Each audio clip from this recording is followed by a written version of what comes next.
it is, the 11th harmonic. Ooh, lovely stuff. It's just a little bit flat, can you hear? We would expect. Nope. Ooh, I can't get it now.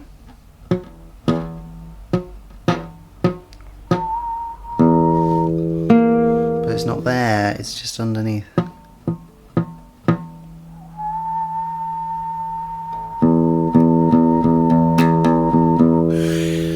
So the relationship is a little bit different to what you would expect, maybe.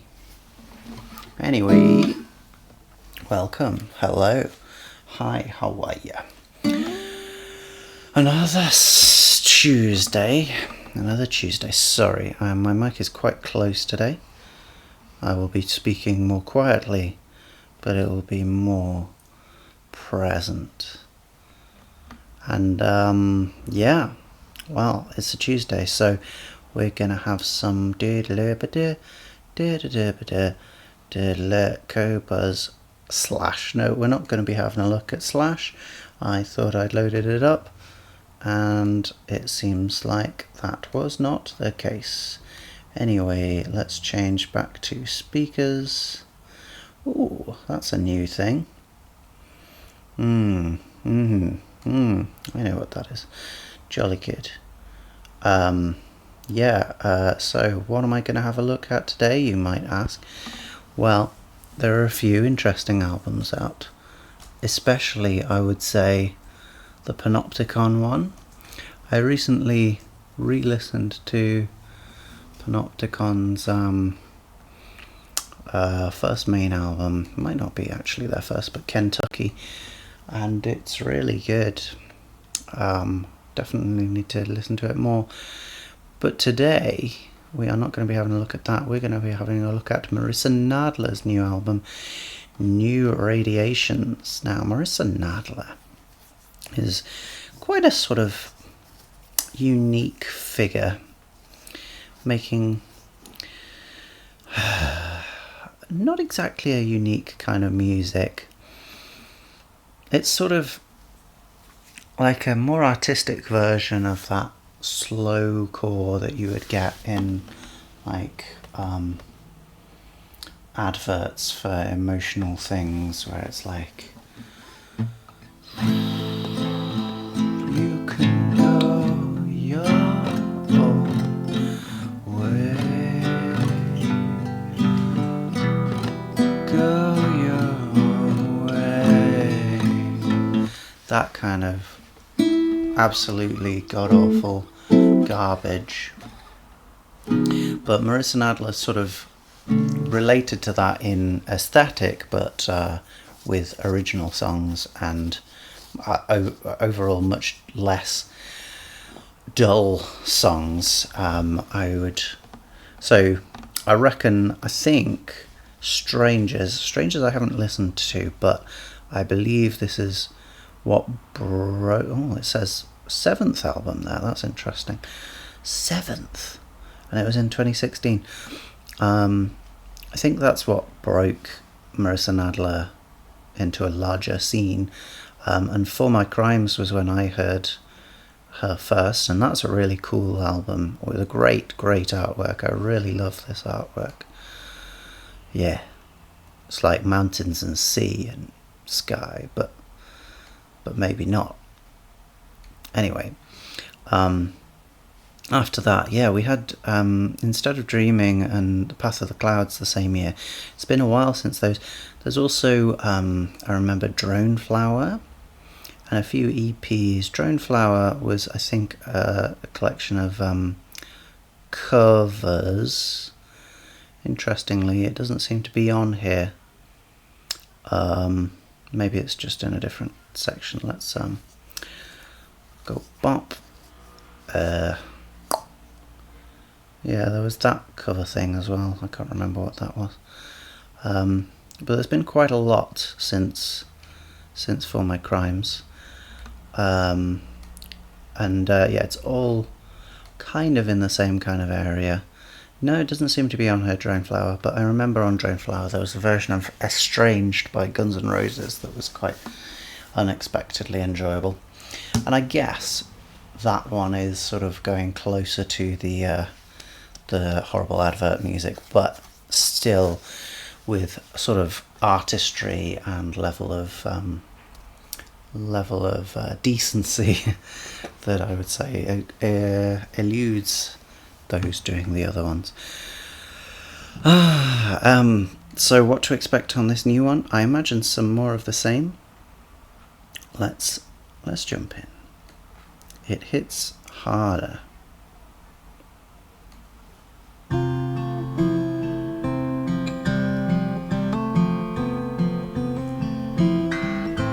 Okay, well, so far sounds like we're about to change, but we've just got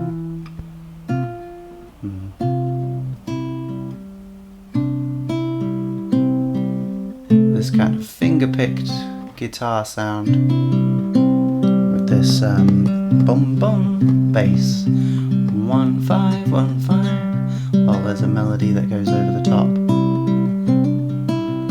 something like that. It's not very complicated. Rhythm is very simple, just straightforward back and let's say it one more time.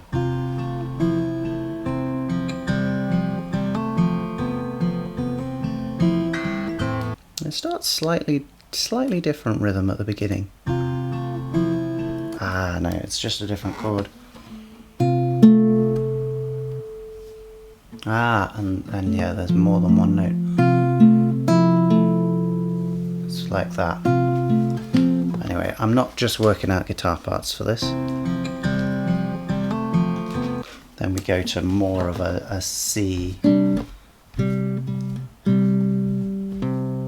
Oh no, we don't. It stays on the F. But there's that G there in the melody. That's nice. It comes down. That kind of thing. With just these main two notes in the bass. But it starts with an extra one in the bass. When the melody gets too low, it just goes to those other two ones in the bass, and then the chord changes.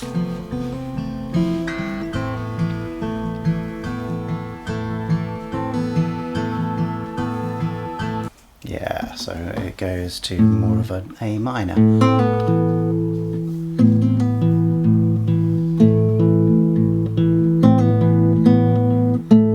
Something like that.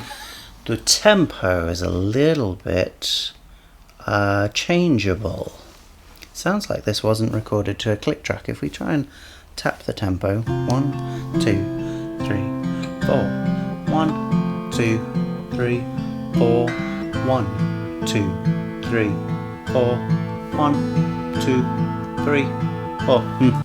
It's actually closer than I thought it was. Never mind. For some reason it was feeling a little bit push and pull there. Maybe it's the beats in the middle, like the off beats. They just sometimes are early, sometimes are late. Maybe not. Anyway, that's our main instrument. We've had two main chords, F and A minor. Well, that says we're probably in A minor then. This is 6 chord, and then we come to the 1 chord. A powerful sort of emotional change, but there's only one note different between them. In the F chord we have F, A and C. In the A chord we have E, A and C.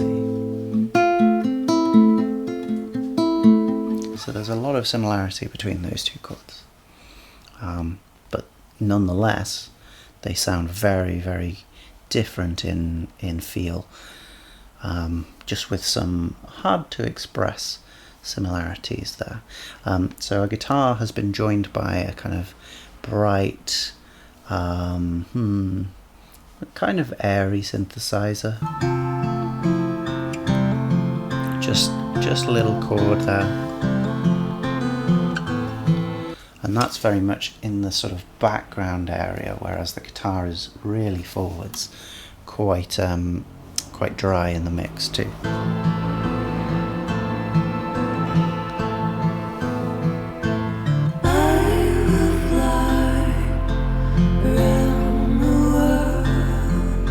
Okay, so straight away, a sudden big hit there with the bass coming in on low F, while then these two voices suddenly come into on these higher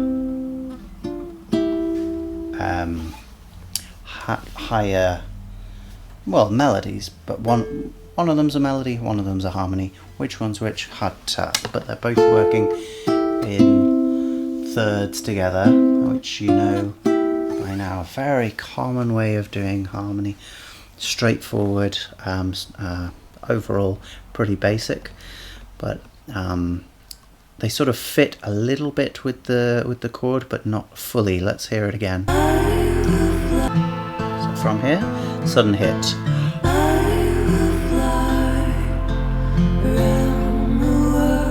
Yeah, so they go.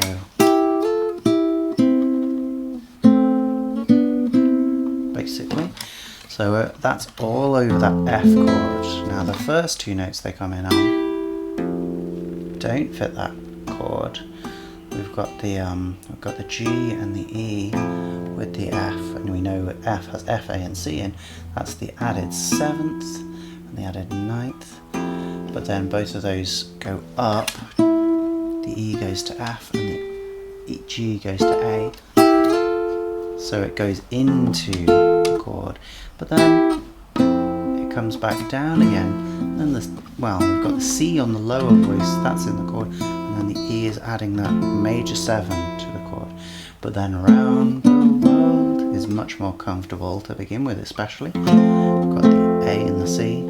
Those walk up, B and D, and then they're at C and E. So we've got a lot of that E.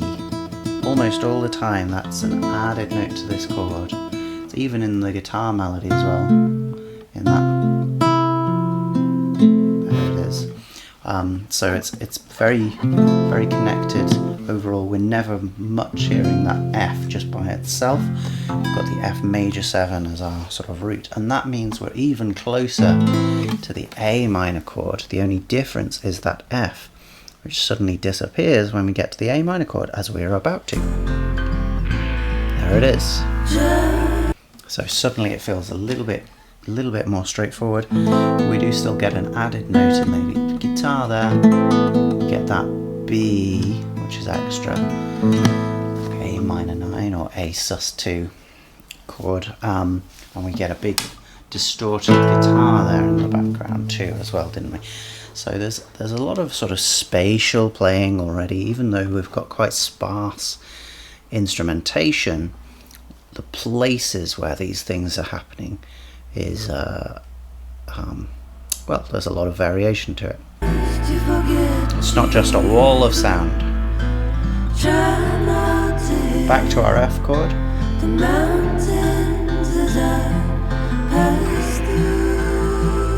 So there we had a slightly different bit of melody. Instead of that Round the World, we got a high one again with a little bit of tagged on the end, which sort of, I don't know, it was its own thing really. But yeah, two of the first thing rather than one of the second thing.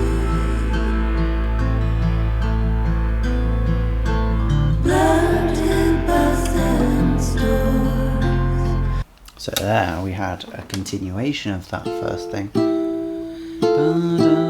Instead of jumping here, they're really walking all the way down the scale in thirds. It's not the most interesting melody, but it is tried and tested and works pretty well. No side of the land below. And there, yeah, below. So adding that G to this A minor chord. That's fine, that's in the chord normally. But then just makes it that bit more complicated. A bit more sort of lush as well. Having extra notes in chords makes them quite sort of indulgently flowery and emotional in a very sensual way.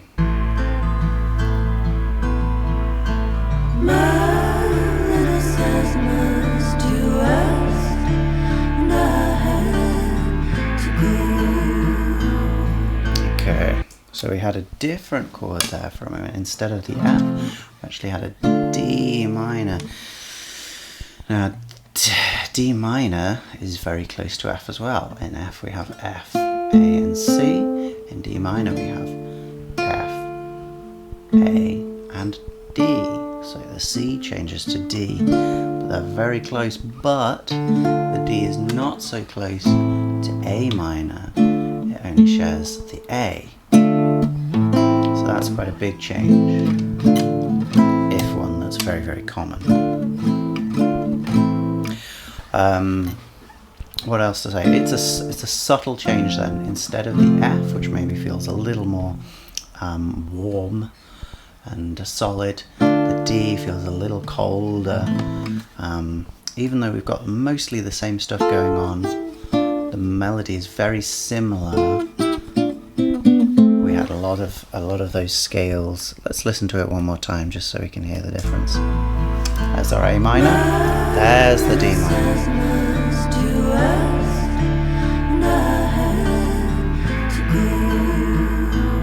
And then we settle on that. Yeah, there was a little more complicated nature to the voices there.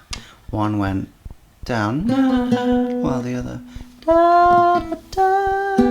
So they end up on a sixth there, and then to go, a fifth after that. So that fits very well with that A minor chord. It's the A and the E, and it doesn't overcomplicate it, doesn't make it too sultry and emotional. It's just solid, icy core. Maybe that fits with the words, I don't know. A little about the voices. They're very breathy voices, aren't they? Very indistinct, not clearly not trying to steal a lot of attention here, except via sort of mystery feeling. Yeah, not in your face at all.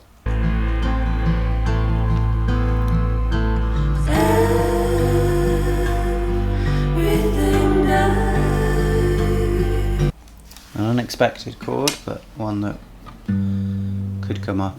It's our G with a couple of added notes, and it's again from these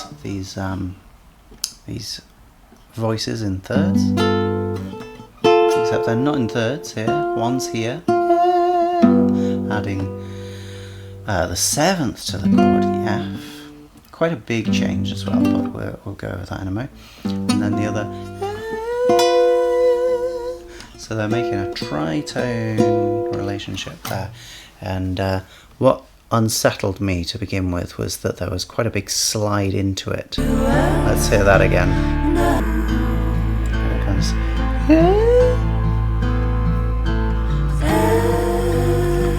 It's the lower one actually, rather than. I guess there's a little bit of a not portmanteau, but a little grace note there, but the other one really takes its time getting there, so there's this uncomfortability about what the actual chord is before it reaches its finish there. The G chord then. G normally has G, B and D in it. G, B and D. Well, none of those are in A minor, none of those are in F, and we've got the D in D minor. So that's how far we are from the rest of the things, and the chord feels that way. It feels like it has a lot of different emotion compared to what we've heard earlier. Yeah, and then from everything dies, they come back to thirds afterwards. Everything dies, because that one jumps back up. So they go from this tritone relationships to a third relationship, much more comfortable, even though that chord, that note that it ends on, the A, isn't in that chord. It feels more comfortable because it's not got that uncomfortable, weird, augmented fourth relationship.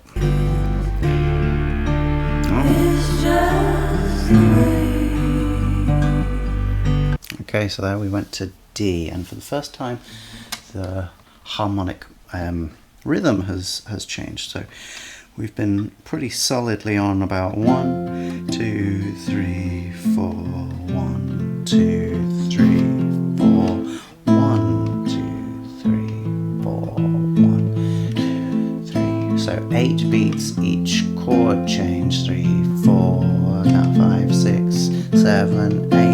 1, 2, 3, 4, 5, 6, 7, 8. But after this G chord, 2, 3, 4, 5, 6, 7, 8. We got 1, 2, 3, 4, 1, 2, 3. So we only got 4 beats on that D minor there.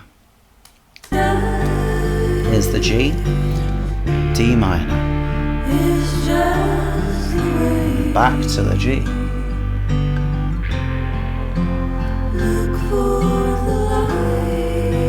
And then it was to F.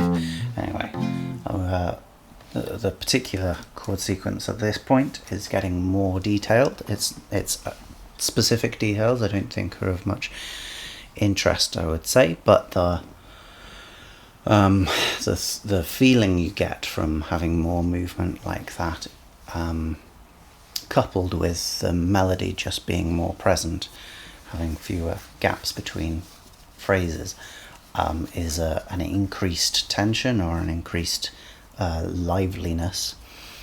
That's definitely what's going on here. Yes, I don't know. There's this odd relationship between the vocals and the rest.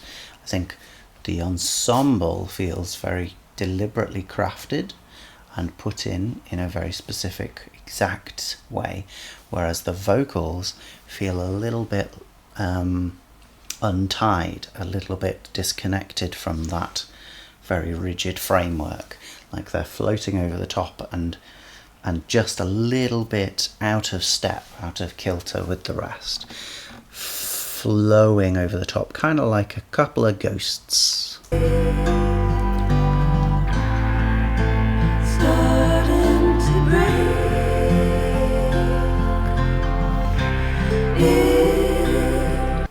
Okay, so we've gone a little bit higher there as well. Break, break, up to a C.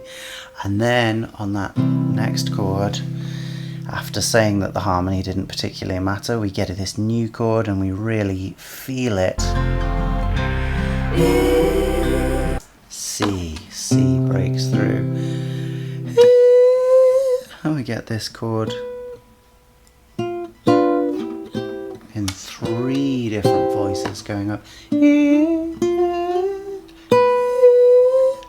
all sliding up to come into the chord. They start outside the chord and then they come to fit in with the other things. Again, I guess this gossamer connection that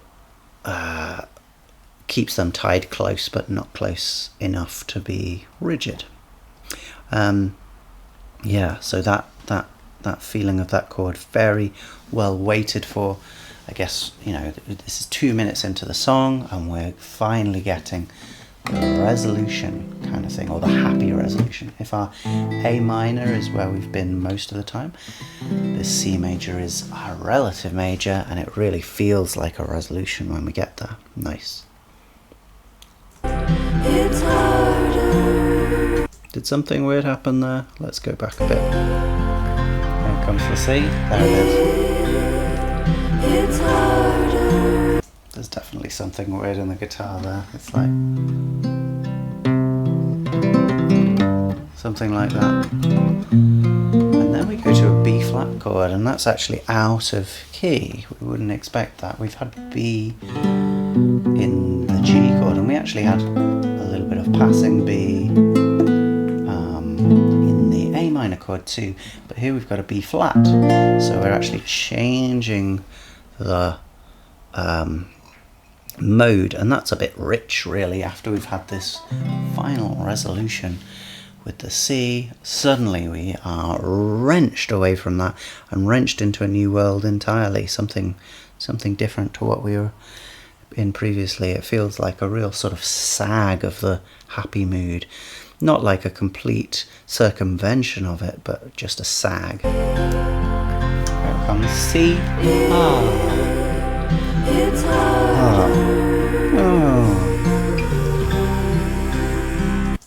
And an extra bit of melody on the end there. No words, just a little bit of nice melody. Sort of more curated and more interesting than the melodies up to that point. And we go back to the C. Oh, a new chord, E minor. And then we're back to F. Was that back to F or was that back to C? I thought it went C, E minor, F, but it might not have done. There's our C. That's definitely E minor. Then back to C. And B flat. Yeah, so between these chords there's quite a big world difference, especially the E minor, which has E, G and B. And B especially, because then when we go to B flat, D and F, well, so the G I guess is closest to the F, and they're in the key already, we don't need to worry too much about that. E is closest to the F too, but something needs to go to the D, so we go to the D with that one. The G goes to the F. This is just random voice leading I'm doing for myself right now. It's not actually what happens in the song. And then the B goes to B flat and really changes up the feel. Now, if that went to something like C, it would still feel a little strange, but more or less in the same world. If it stayed on B, sadder, but still in the same world. If it went to A, again, still kind of the same place, but that really feels like two different places.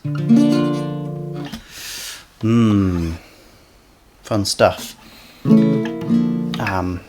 And we're sort of rocking between them with this C in the middle, C to E minor, back to C, B flat, C. The C chord could work with either of them in different keys, but not with both of them. So that feels like a big hit when we go to each of those. Sort of a relaxing melancholy when we get to the E minor, that's what I would say, and more of a intense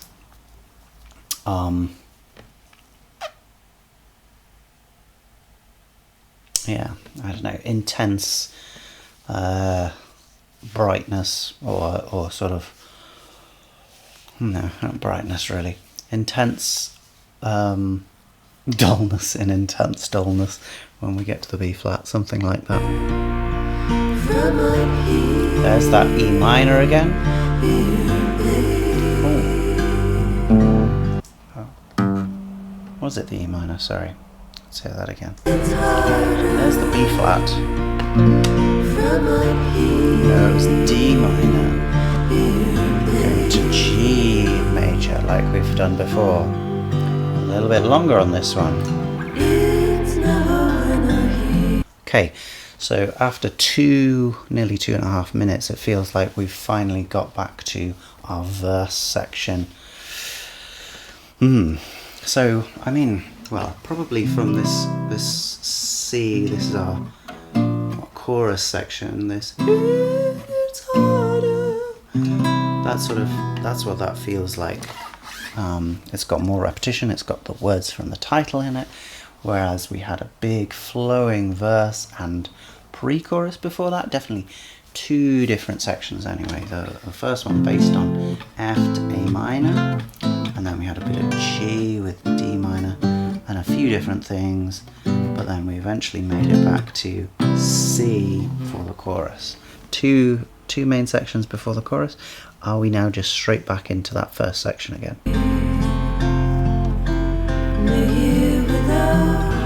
You can hear that we are, because we've got that melody in the guitar again. Is there anything different? Yeah, there's a tiny bit different.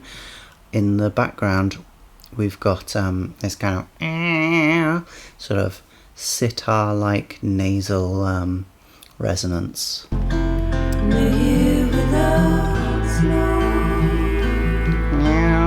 Just on that note, the E.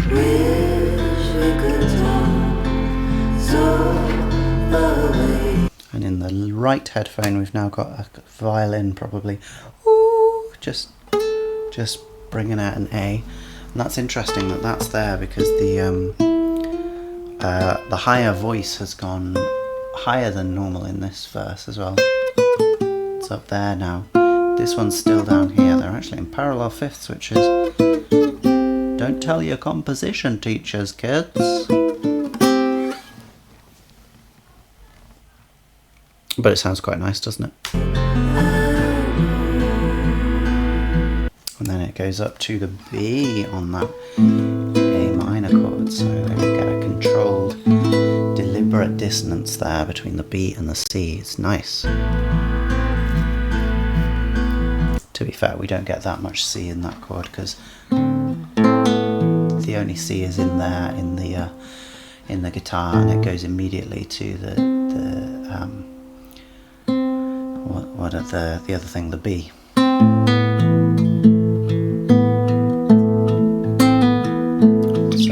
That held B is more dissonant against just the A rather than the C.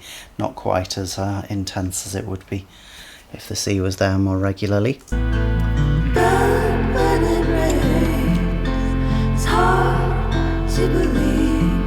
Yeah, so those are all up there. I'm now in thirds, and kind of making me doubt whether they actually were in fifths, so I'm going to have a listen again. Yeah, absolutely fifths.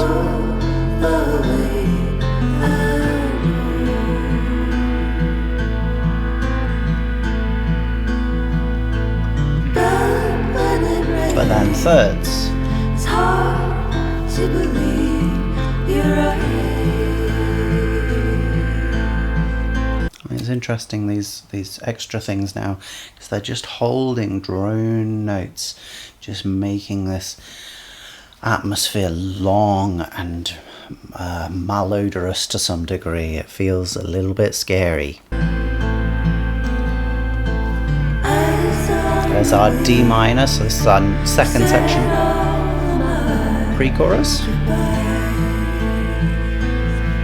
There's that in the middle. There's our G chord.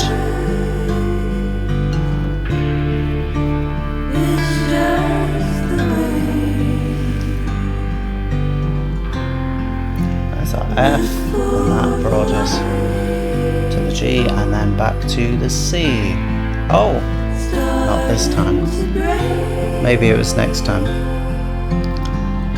There's the C. And then as that C comes in, we got a wash of that breathy synthesizer as well, which has been floating in and out of this track, not always there. There it is. There's our B flat. A little bit of extra melody. So they're working like in counterpoint here. We go.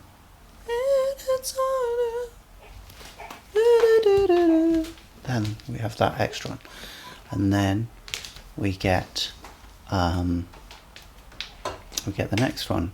It is harder, something like that, and then so there's these two different melodies playing off against each other, filling the space when the other one isn't doing anything.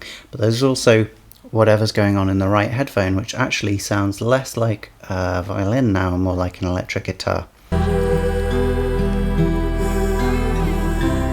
Just specifically that sort of gives the game away, because it's this slide, and we get a lot of fret noise there, that kind of thing. It's harder from up here,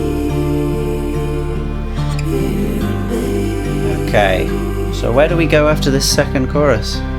Back to C, back to B flat, a double chorus then. There's our E minor again.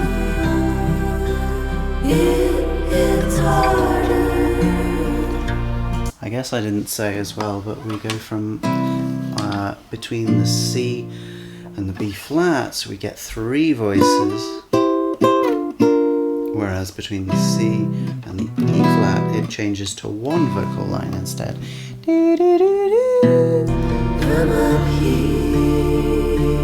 Still 3 here, and still 3 here.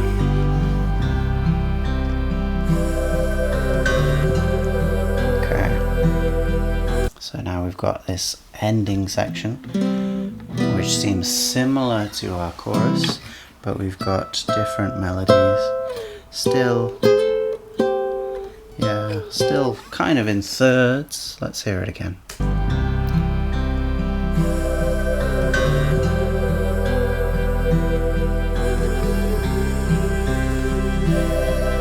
And still a bit of counterpoint there. This one in the right, really getting a bit of interference. Okay, it's just going between the C and the E minor now, so it's not doing anything going to the B flat. It's just doing that soft change between the C and the E minor. It's interesting how that, even though C is the same distance from E, between the F and the A, it just doesn't have the same feeling. C is the same distance from E as F is from A, but maybe just the way it falls on a guitar and the way it relates to a guitar's innate harmony. It just feels different. It feels like the C is our home when it's C to E minor. Then again, maybe it's just self-imposed confirmation bias, you know. Anyway, this is quite a soft, beautiful outro, isn't it? With lots of reverb and lots of space. Okay, so yes, quite a lot of what I was expecting there. These big, spacey, unpropelled sections that drift on and into each other in a way that is initially hard to code. But I think we did a pretty good job there. It basically goes like ABC, ABC, and then C again, kind of, and then a D, or just like an outro that feels a little bit related to the chorus, but also just its own section. Simple, and texturally quite simple, just a few different elements there. We had the electric guitar, the acoustic guitar, which was present throughout, the ghostly voices, the bass, which came in very quickly at the beginning and was pretty much constant, and then a few things coming in and out, a few just drone notes and drone chords that faded in and out and gave a bit of colour throughout. But overall, yeah, pretty straightforward piece of music. Bad Times, Bad Dreams, Summertime.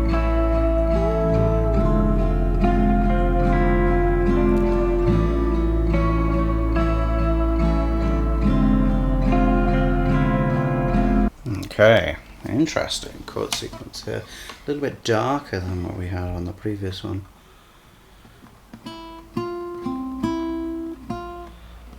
Yeah, so I think it's going from C. We've got just very strummed. I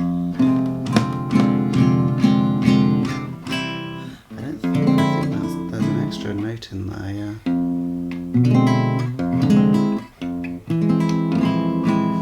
It's not quite that. Let's hear it again. Oh!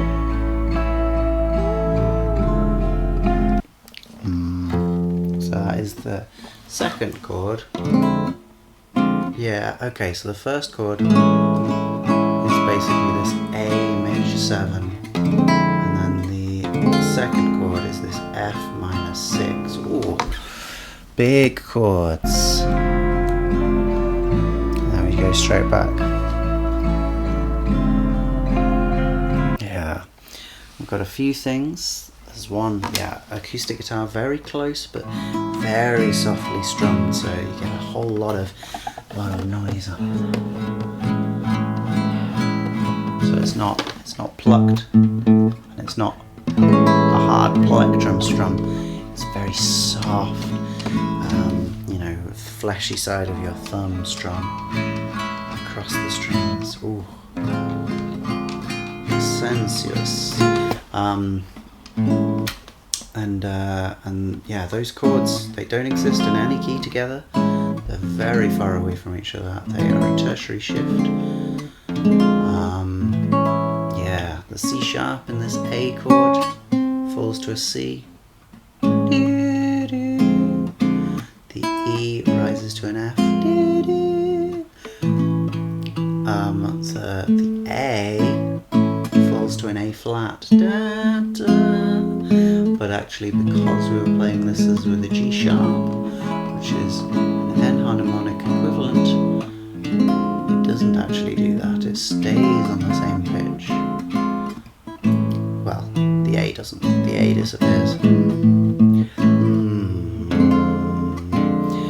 And we also get this D in there. This is an added note of the 6th of this chord, which I guess can come from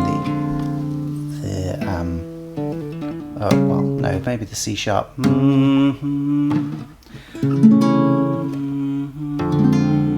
Yeah. Anyway, very powerful, almost James Bondy chord sequence there. And we've got this extra synth part, and there's also a electric guitar melody.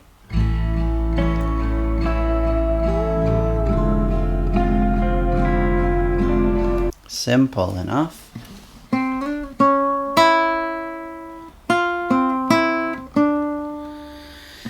C sharp, E, just 2 notes, and then an answering phrase a little more wordy, using the C and the D around that C sharp that we started on. Cool, lots of notes.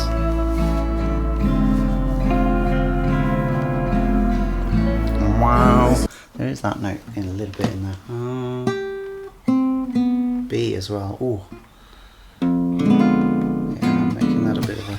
Diminished 7th, but not entirely. Anyway, that's our intro. I was awakened, a deafening cry. Same kind of feel on the vocals, but they're a little more active here. I was awakened.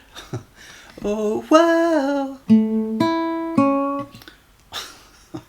I was awakened. So yeah, we're going to have, again, an A and a B to fit these 2 separate chords. A deafening cry. Similar, sort of. Deafening cry. So they both go bum bum bum 1 2 1.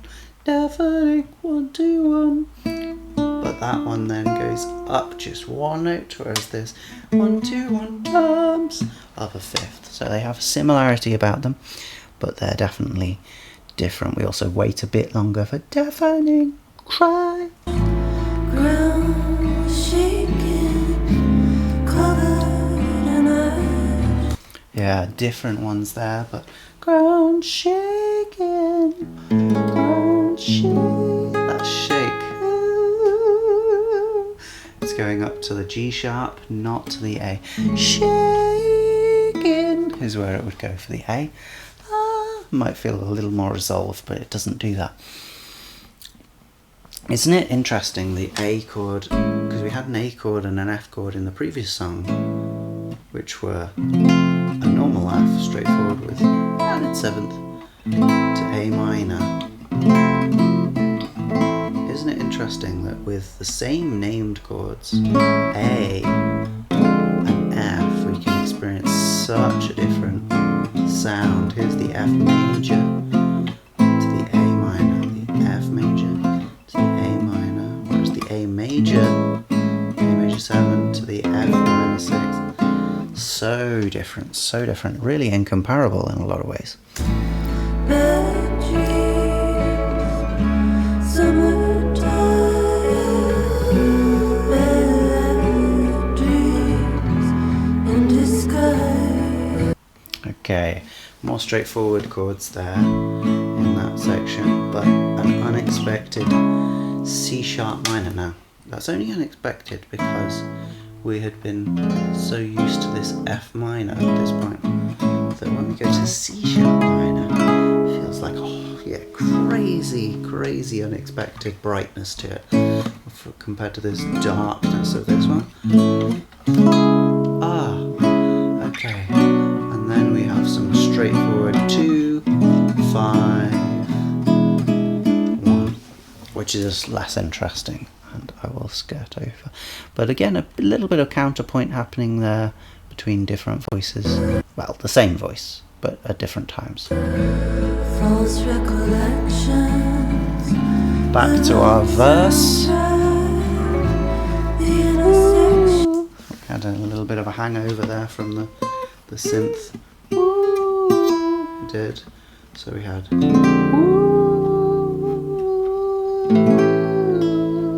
Just a little bit of that moment there where we had the G sharp, the G and the A, which is scrunchy AF. So scrunchy, scrunched to death. Future and past. Bad dreams. Bad dreams again, and I would say off-putting slide there, but it definitely adds to the ooh, spacey, mysterious, slightly, yeah, I guess it is. It's connected in a similar way to the sort of you're not gonna know them, you might, the band Unloved. Let's go and have a listen just for a moment. I really like the album Heartbreak by Unloved. Yeah, it just has this connection to 60s movie scores, and this has a similar kind of thing.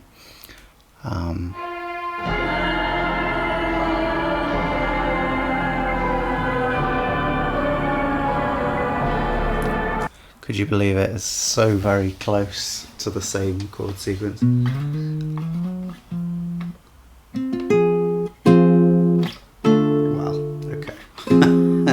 It's not really, but it's another tertiary shift, and with the same kind of atmospheric feel to it, right? Really similar kind of thing. There's more difference going on that Heartbreak album, but it's definitely built from the same, woven from the same cloth. So jump back in. Here's the second verse again. Da, da, da, da, da. There's something else that does that, isn't there? Da da da da da. I'm really. My older brother is really good at random bit of melody matching up to a random other song, but I'm not so good at it. Da da da da. Well, it's like you had to go. I know. By Phoebe Bridgers, I guess. So there's yeah. Da da da da.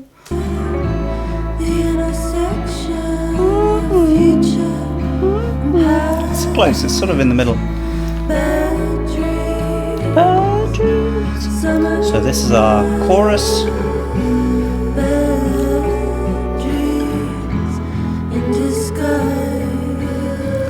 So in the first minute and 7 seconds, we've covered the same amount of verses and choruses as our previous song, which did it in about 4.5 minutes. So that's interesting. Bridge was too high. Another I verse. couldn't breathe. Right place, but wrong time to scream. Yeah, the words are not they don't scan the same every single time, and so the melody doesn't sound the same every single time, even though we have a structure for the melody. Da da da da da da da da da da da, something like that. It doesn't always do those things, and it doesn't always do them in the same way. We fit in different words in different ways to fit the story rather than to fit the music. Bad dreams, But we always come back to this, our chorus. bad That's the counterpoint there. in disguise. A breeze And now our bridge. for impact, and I went down. Okay, the bridge is based around my two least favourite chords, 2 and 5.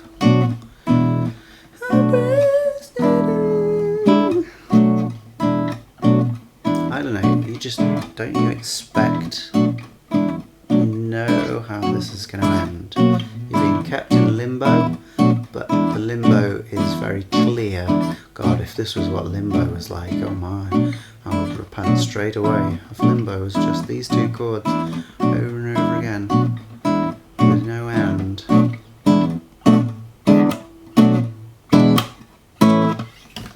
Thank goodness. Woo. We're going to get back to that A at some point. That's all I'm assuming. Chasing smokestacks, not to drown. We've got a slightly thicker texture maybe. Began to There's the C sharp minor again. Haha.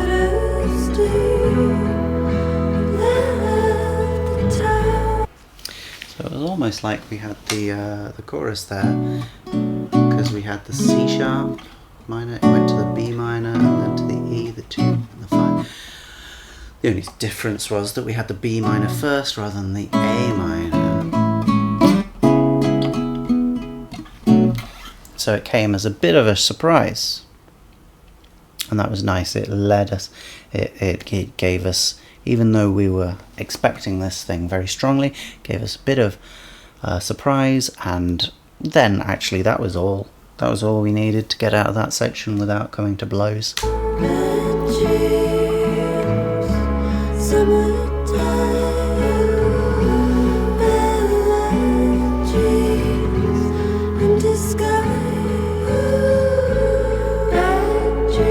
Okay, so this is a double chorus now.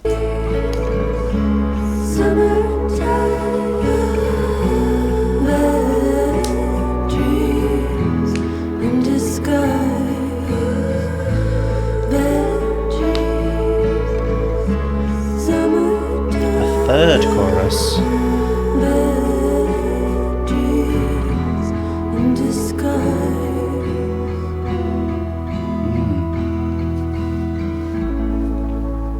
Okay, I was sort of hopeful for an unfinished cadence there, just leaving it on the 5. But no, we've just come back to the A again. Are we going to have some nice F minor stuff to finish us off? Nope. Just some A.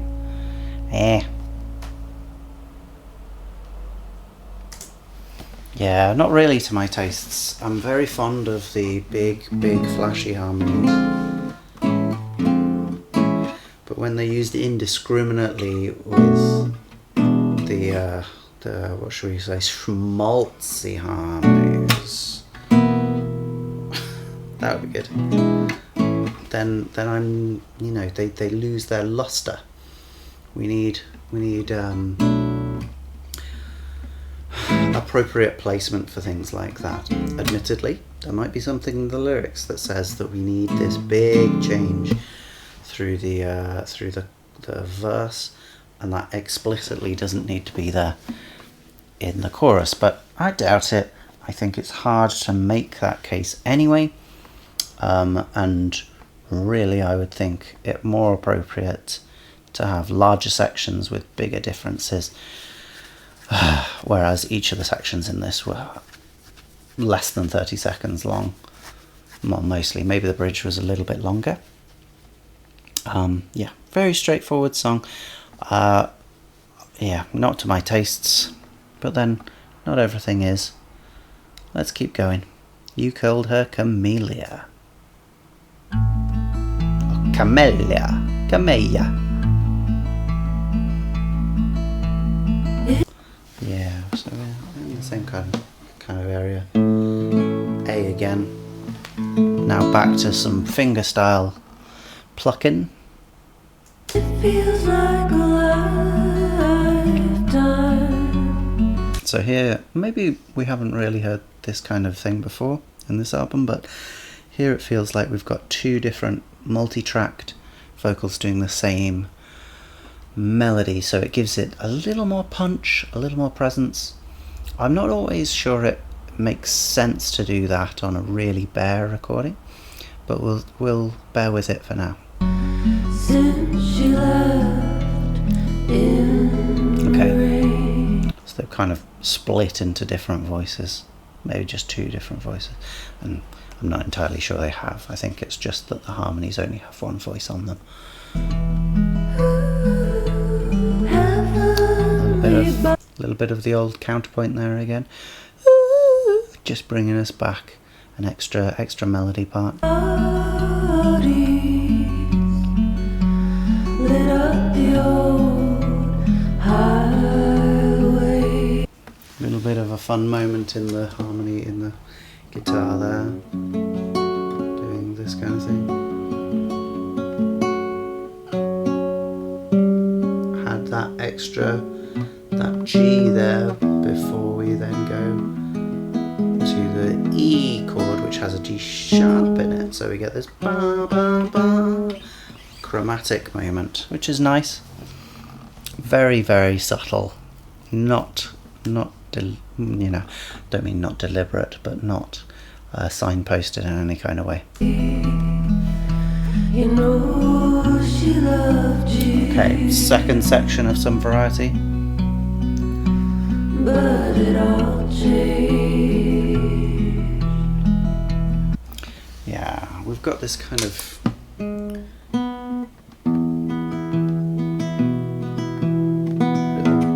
might be a little bit more movement on the first one. Something like this. Or probably more like that. Spelling out all the notes of the chord, but yeah, very leisurely. Bum da da dum da da dum da da dum. And with this bum bum bum bum, it almost makes the bass its own melody. The bass of the guitar. All that you ever wanted for her was to stay. So we've got our trusty thirds here again.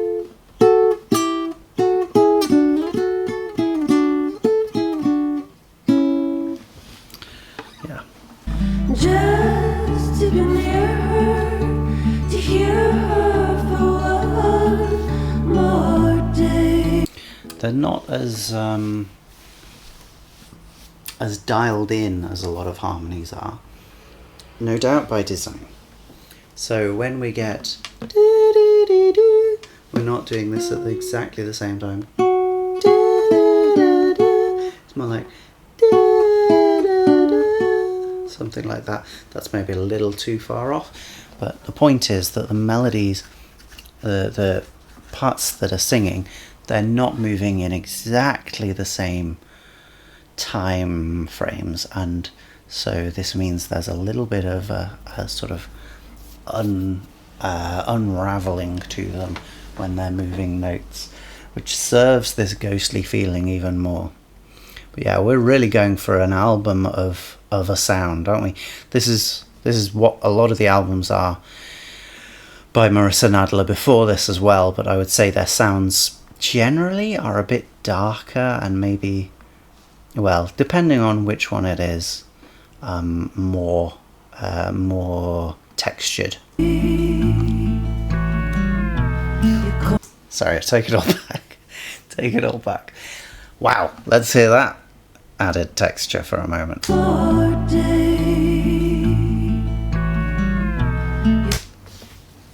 Excellent stuff.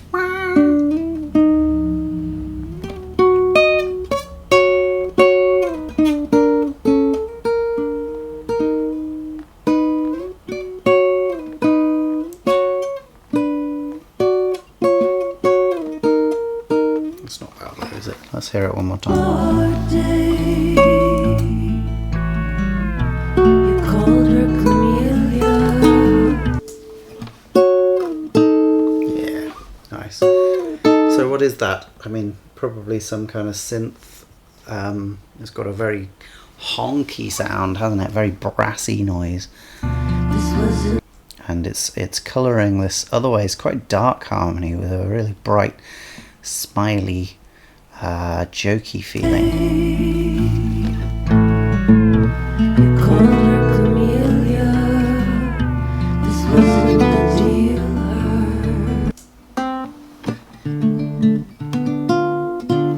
Yeah, so we went from very rigidly in A major to suddenly having this B major chord. That's our 2, our sharp and supertonic, and a D minor chord. Well, what's the relationship between those? It's a tertiary shift. Lovely stuff. We wouldn't expect the B major because normally if we're in major, the second chord is minor. And it has that D specifically, but this we changed to a D D sharp in the B major, and then immediately change it back to D in the next chord because the next chord is a D minor chord. Okay, and in this B major we also had an F sharp, and that syncs to an F in the D minor as well. I think it's a D minor 6 again. We love the minor 6. Extra melancholy, extra heartbroken feeling to it. Faded away. Okay, and then we're back to earlier harmony kind of spaces. Very straightforward chords on a guitar. And here's our next verse. A little bit of an interlude between the chorus and the verse then. That's nice. Always wanted to go fast. Well, she got to. I would say in comparison to the previous 2 tracks here, we do have more of a clear vocal line with more intention to it, and it feels less ethereal. That main vocal line is cutting through, and part of that is going to be to do with the multi-tracking, but it also just feels like there's something about the melody that has more direction to it, which is interesting. I'm not entirely sure what that is. You know she loved you, but it all changed. There's our 2/5 again. All that you ever wanted for her was to stay. Yeah, I guess it's classic, but it is a nice thing how it stays up here, and then when we come back to the main chord, da da da da, we go down the scale and we relax lower than where our active part of our melody was. I think most melodies, almost every melody, ends lower than it starts. Do the research. I'm not going to. Just I might do the research. to near her, to hear her for one more day. There they are again. Hilarious sliding synths. I love it. You called her Camellia. This was That's a big slide as well. From a C sharp to an F. So it's an augmented fifth. Cool.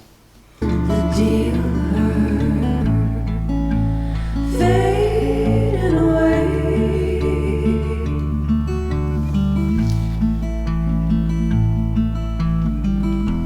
Now we're back to this interlude. Where do we go after this? Oh. Well, it's kind of instrumental.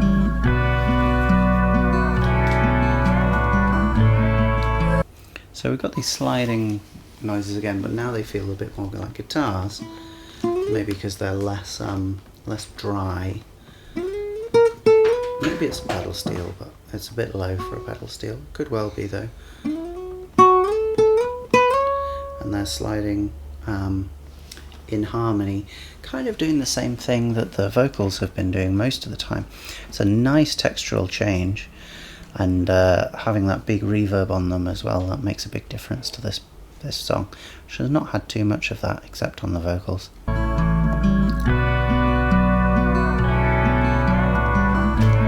Yeah, really blossoming, beautiful noise.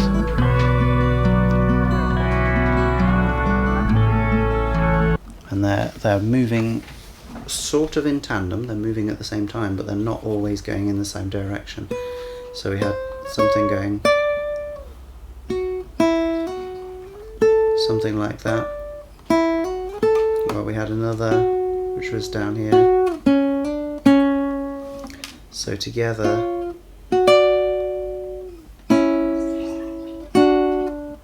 something like that. So they started high, they both came down, but by different amounts, and then they both went up, and then one went up and one went down. So coming together in certain ways and moving away from each other. It makes a much more exciting harmony when it does this kind of thing. Much more interesting and much more evolving noise from moment to moment.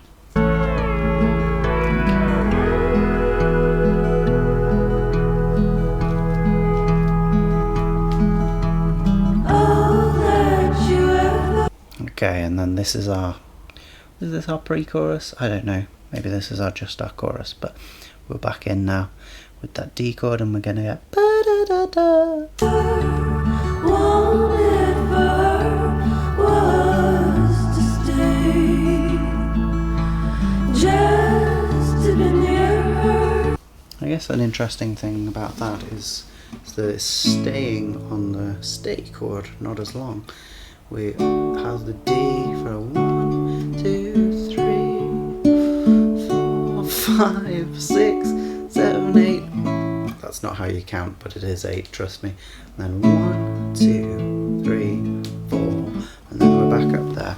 So we stay on the stay chord only half as long as the other one. To hear her for one more day. Until, yeah, this.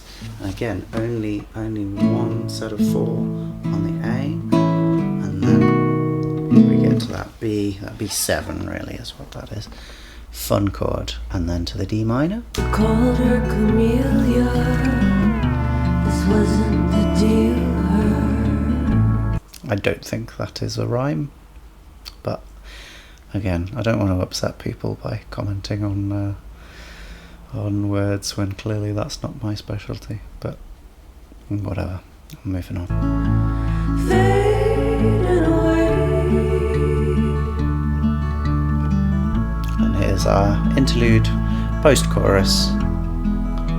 Ooh, with a little more organ on it than I noticed previously.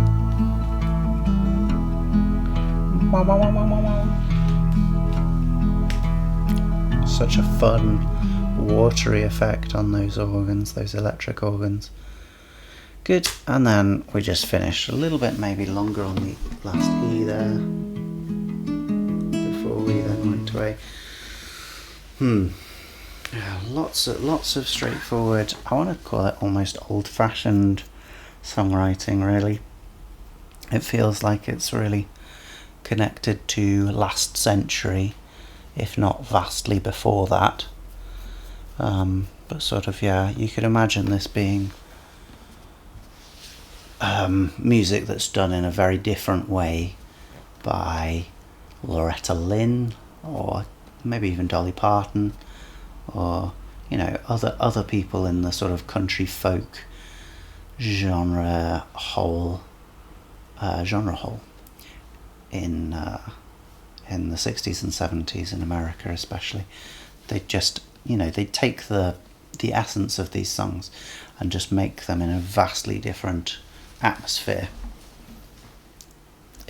The essence is still the same. It's traditional song essence, I think, which is an interesting thing, but overall it's not what I'm looking for myself. I'm going to sneeze. Alright, we can definitely do one more. We could potentially do another one after that. We'll see. Oh, I've just got the sad face, so we'll do one more. Smokescreen Selene.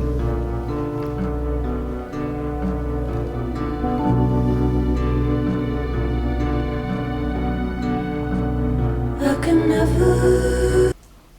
This is a fun, dark beginning.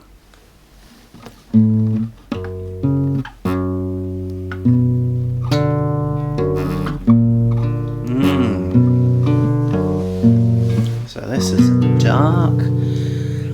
Bit of guitar harmony. It's very low on the guitar. It's on this lowest strings. It's spelling out a B minor chord. We've got the B, the D, and the F sharp is the lowest note. So that's technically in second inversion. What does second inversion mean? It does not matter.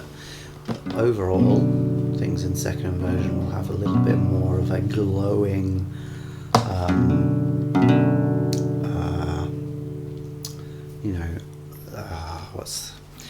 they won't feel quite as restful. They will feel a little more bright and shimmery. But it doesn't stay as that for very long, because that B goes down to an A sharp, down one note, then we get this F sharp augmented chord. Augmented chords are the rarest of our chords. We do not expect to find augmented chords very often, but here is one, and it is as dark as it would normally be if we had an augmented chord.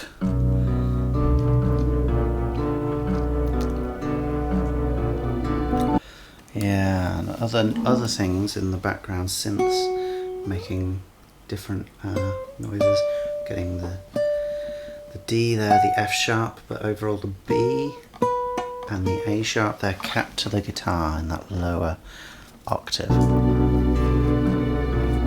Although we did have an A come in there from what sounded like an electric piano. I can never go back. Big space in this one. A little bit of a flurry. I can never go back. Big space between those two things. This basically completes 4 1, 2, 3s in the middle. It's also in 6/8 or 3/4, whatever you want to think. 1, 2, 3, 4, 5, 6, or 1, 2, 3, 1, 2, 3, but not 4/4. Although we can do this. 1, 2, 3, 4. If we do that, we miss the wood for the trees. Anyway, we're getting through a lot of those between different orations, and we've got our dual voice again.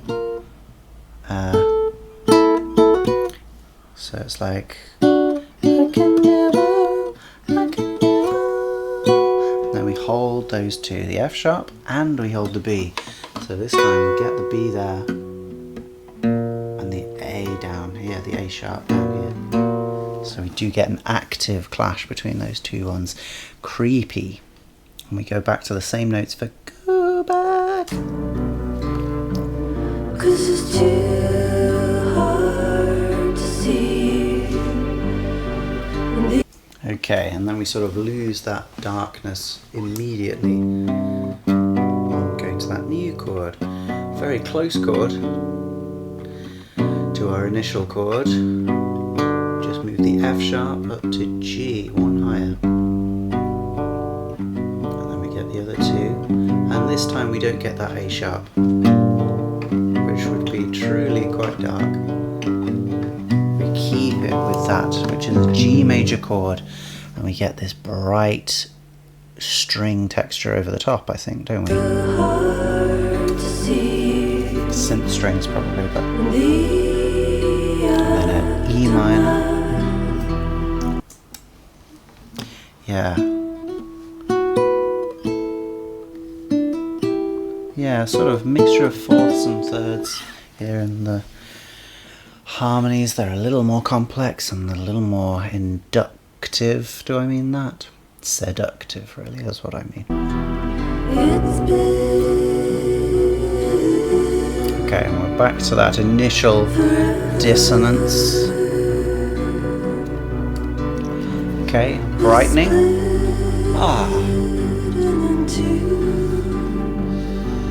And E minor. Yeah, very different melody on that second E minor. Put back together. Big jump down there and no harmony vocals. And it's leading somewhere else. Now we've got inverted thirds, sixths. And we're in again a brighter place, that A major. That's kind of in our key, whether that be B minor or whatever. All these chords, other than the F sharp augmented, fit in this key no problem. Okay, there's our G.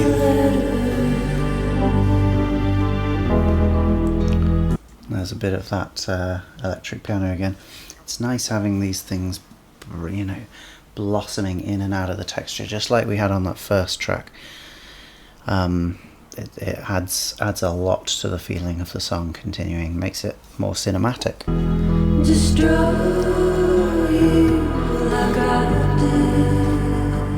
Okay, we've got a bit of a well, it's a tertiary shift, but it's one of the more comfortable ones between the E major here and the G here. There's sort of this tonal discrepancy, this modal discrepancy between the G sharp here and the G here.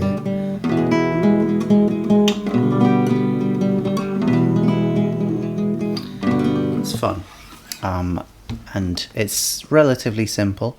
It is a fun one to go back and forth between. It really feels like a wild ride.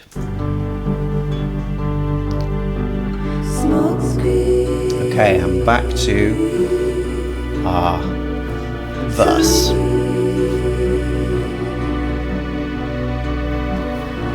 Really building strings there. They got very thick for that moment there.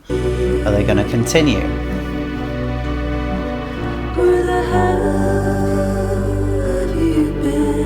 Well, you can feel them building again.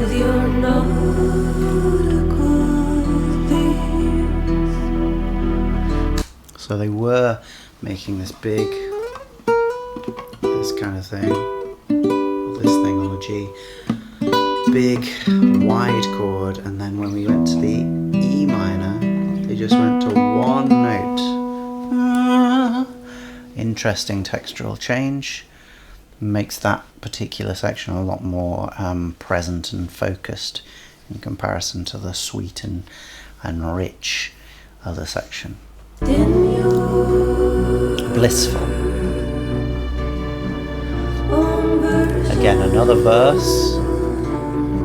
There's a bit of the electric piano coming in. Ooh, a little bit of electric guitar. Distortion, you see. me bring in the distorted thing. When you say a word that is distortion.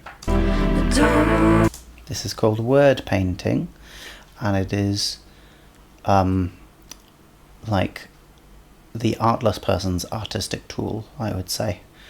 Word painting in general is so easy. My wife has a good saying she gives to my music when it's too easy, which is that she says, "You've had the same idea as everyone else."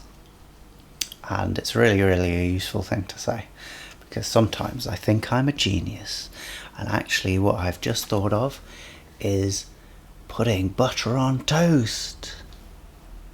I mean, it's great, but also lots of other people have put on butter on toast, haven't they?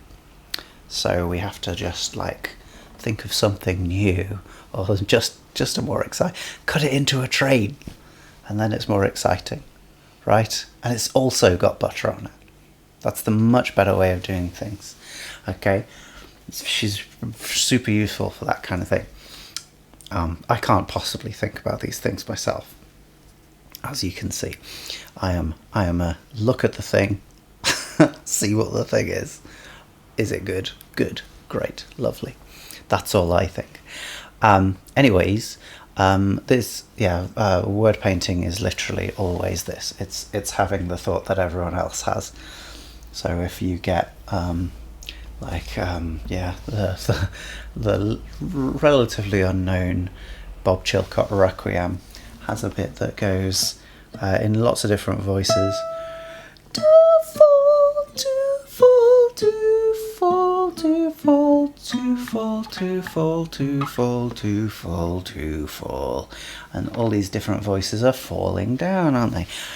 Word painting, how exciting. I mean, it sounds nice, but it is such a basic concept. You've linked the lyrics to the music in the most basic, straightforward way. You've had the same idea everyone else has had. It's not good enough.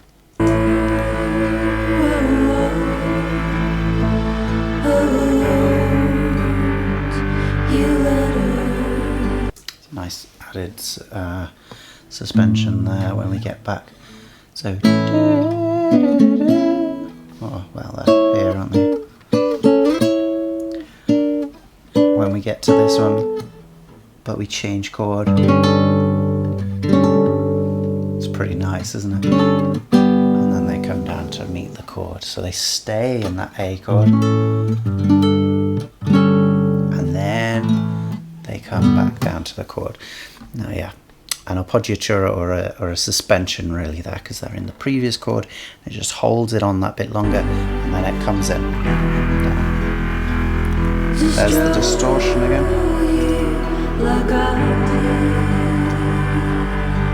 So we've moved that guitar from being just a word painting thing now into more of the main texture, and so it feels more justified, but still not fully.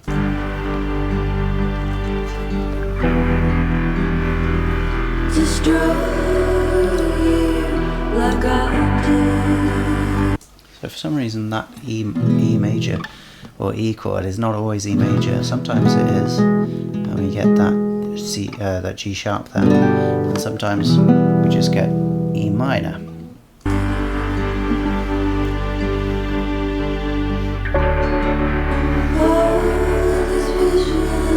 There's a new section now with an A major 7 again, and we got that do straight away. Oh, in fact that's the third, but we got da straight away too. Oh, in fact, no, that's because it's not A, it's D major 7. Okay, that's fine. That also fits. What key are we even in at this point? We're meant to be in like B minor, aren't we? So that still fits there, yeah, no problem. But in the same way as the first song here, we don't have a lot of harmonic movement, so each of these chords is held on for a long time, and this actually de-seats the tonal home quite impressively. We've had some sections that have been based around this B minor, which is ostensibly our rest chord. But that, when it changes to G and E, they both have sufficient weight to make that one not feel like the home anymore. And then in this A section, we spent a lot of time going from A to G. So again, that doesn't feel like our home anymore. Which one does? It's hard to say. Now when we've come to this D, it sort of feels like our home, even though we've never been there before. I got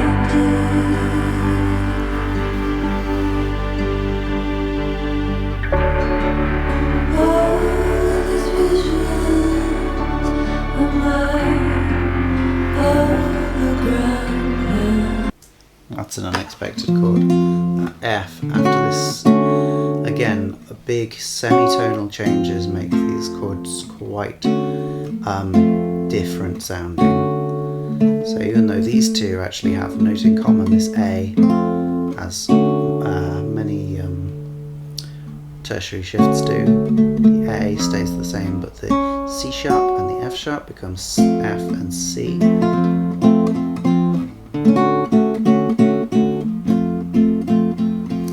Pretty cool change, I would say. But it's, yeah, especially out there, because the F is so far away from B minor. We never get an F in B minor. It's the other world's key change I talk about from time to time. Oh, not key change, chord change. Anyway, we've got the F here. We've got it via this D, where it feels a little more connected, but still big world away. And we've got this squirrely melody over the top. Let's hear it.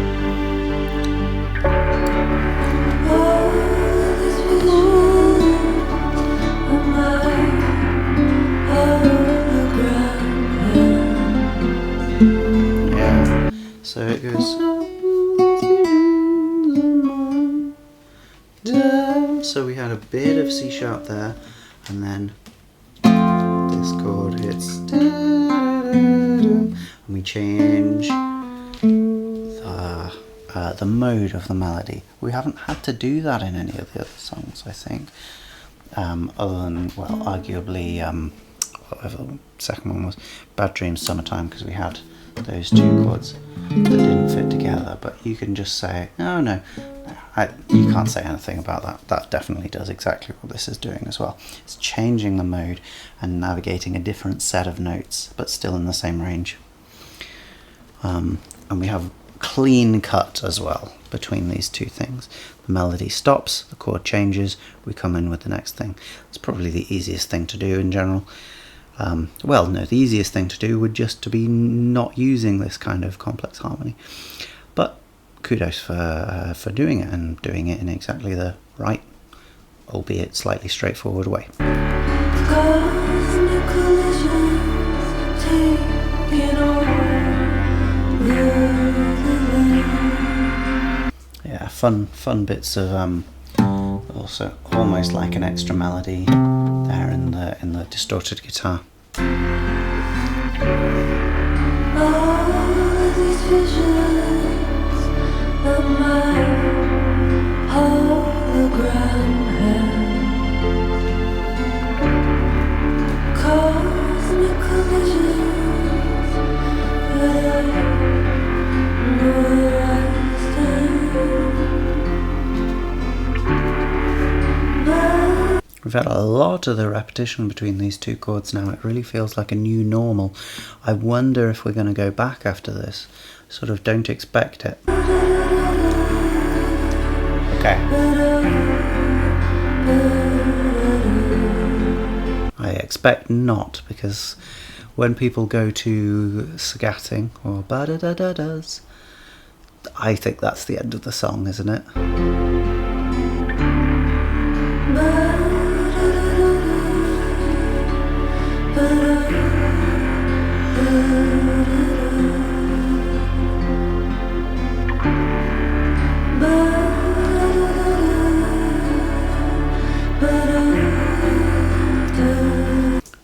Yeah. I think both of these chords are major 7 chords as well, which I love when you get 2 separate major 7 chords put together. So you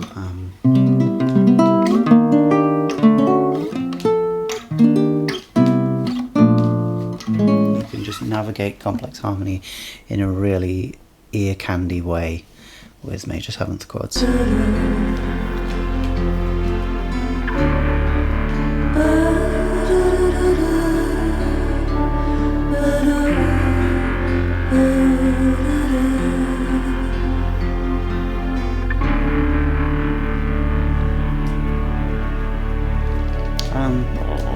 There's the end, leading us out with those soft synth layers. Yeah, so this one actually had a binary switch in the middle, which is fun. We went from this creepy beginning to this very soft, beautiful harmonic bed to finish. So, I mean, some interesting stuff there, really. I don't want to be too harsh to it. There's some very straightforward songs, and then there's some songs that have a sort of similar disposition. Not quite the word I'm looking for, but it serves the purpose. Similar disposition to the Ethel Cain stuff we were looking at last time, where they have this this just will to go on and open this vast space. It doesn't necessarily need to conform to a particular time constraint. We can just have as much music as we like, and we can take as much time over the verse as we need. It's really boundless in that respect. That said, other than that last song there's nothing that is very out of the ordinary structure-wise. Textures are all very similar from song to song and song. Nothing wrong with that. It makes a really cohesive album, but it does occasionally lead to things being less than interesting. Harmony, there's some really interesting moments of harmony there. I wouldn't say that melody lives up to that interest, which is a shame. But the, straightforward melodies, and like I said after the third song, there's something universal and very connected to old tradition about the song's essence, and the essence is basically the melody, really, at the end of the day. So yeah, there's something there probably for quite a lot of people, and I will listen to the rest, and there may well be some standout ones. There may be some particularly beautiful landscapes that are created, and I look forward to that, and I look forward to the next one of these. Hope you have a nice night or day, and I hope you have great dreams or actual goings on in the day, and also have a nice life. See you. Bye bye.